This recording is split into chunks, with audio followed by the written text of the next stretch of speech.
and they fail to see things that do. Their sense of their own bodies, even the fundamental capacity to feel pain and distinguish their own pain from that of others, erodes to the point where they're no longer sure if they're being harmed or harming themselves. And Gunther says that's because we've been wrong about minds all this time. We're not actually discrete individuals, at least not as much as we thought. We're a network. We're not a hive mind, obviously, but if we were 100% separate, then we wouldn't expect solitary to completely destroy somebody's capacity for meaningful experience in quite the way that it can. She says in order to explain what it does to a human being, we're going to need an entirely new theory of mind. Part 2. Phenomenology. Gunther begins with the testimony of survivors of solitary confinement. So let's hear some. Now be warned, they are a little bit disturbing, but have a listen and see what you can spot. Here are the words of Jack Henry Abbott, who was imprisoned in solitary confinement and complete darkness. I heard someone screaming far away, and it was me. I fell against the wall, and as if it were a catapult, was hurled across the cell to the opposite wall. Back and forth I reeled from the door to the walls, screaming, insane. That was after only 23 days. Here's some more from prisoners in Walpole Prison in Massachusetts. The shortest term was 11 days, the longest 10 months. I seem to see movements, real fast motions in front of me, and then it seems like they're doing things behind your back. Can't quite see them. Does someone just hit me? I would dwell on it for hours. Melting. Everything in the cell starts moving. Everything gets darker. You feel like you're losing your vision. I can't concentrate, can't read. Your mind's narcotized. Sometimes can't grasp words in my mind that I know. Get stuck, have to think of another word. Memory is going. You feel you are losing something you might not get back. And finally, the words of Robert King, a Black Panther who was imprisoned in a cell 6 foot by 9 foot for a murder he didn't commit for 29 years and lived. When I walked out of Angola, I didn't realize how permanently the experience of solitary would mark me. Even now, my sight is impaired. I find it very difficult to judge long distances, a result of living in such a small space. Emotionally, too, I found it hard to move on. I talk about my 29 years in solitary as if it was the past, but the truth is, it never leaves you. In some ways, I'm still there. What is it about living in a static, unchanging world without other people that causes these kinds of experiences? And remember, these are just the people who got out and are able to talk about it. There'd be others who could tell us a lot more about solitary if only they were in a state to. But that I am forbid to tell the secrets of my prison house. I could a tale unfold whose lightest word would harrow up thy soul, freeze thy young blood. To account for these experiences, Gunther draws on a tradition in philosophy known as phenomenology.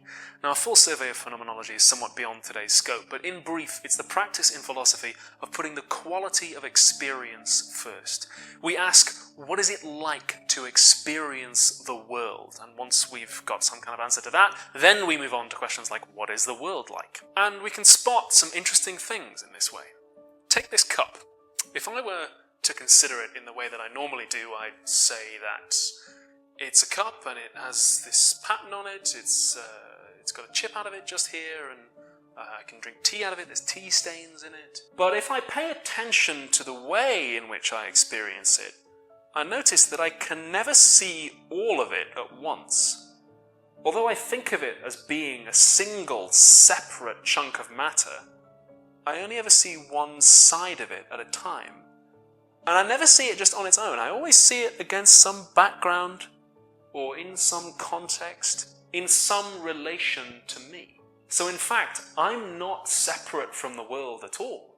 All my thoughts and the contents of my mind are inescapably bound up with it. For the phenomenologist, experience is not the inscription of impressions on the blank slate of the mind, but rather the intentional relation of consciousness to a world that is neither out there in a separate realm beyond consciousness, nor in here in the form of an innate idea. For the phenomenologist, consciousness is not a thing. Consciousness is always consciousness of something. Persons do not exist as such without a world to which they belong. In a previous video, we talked about split mind theory, the idea that to be a human being is to be split into two halves, the experienced self and the ideal self. The ideal self is like an internal other that monitors and critiques our behavior.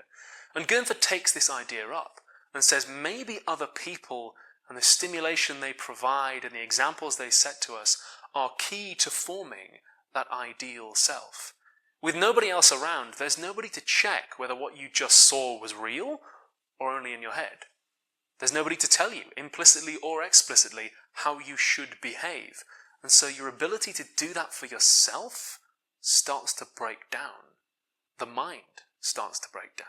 If one is deprived for long enough of the experience of other concrete persons in a shared or common space, it is possible for one's own sense of personhood to diminish or even collapse, while the transcendental ego, or the pure capacity for experience, remains.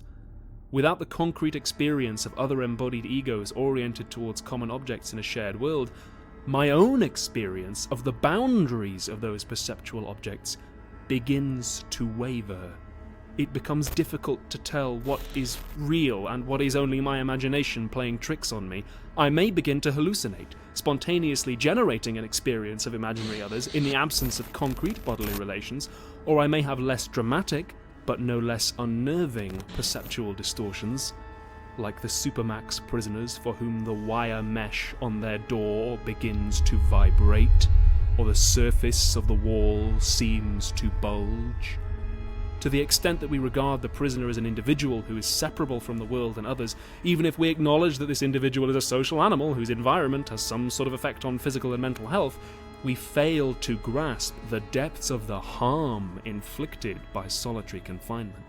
The essential relatedness to others of the human mind is exposed perhaps most clearly by those prisoners who throw their own feces at the walls of their cells, so someone has to come in and clean it up.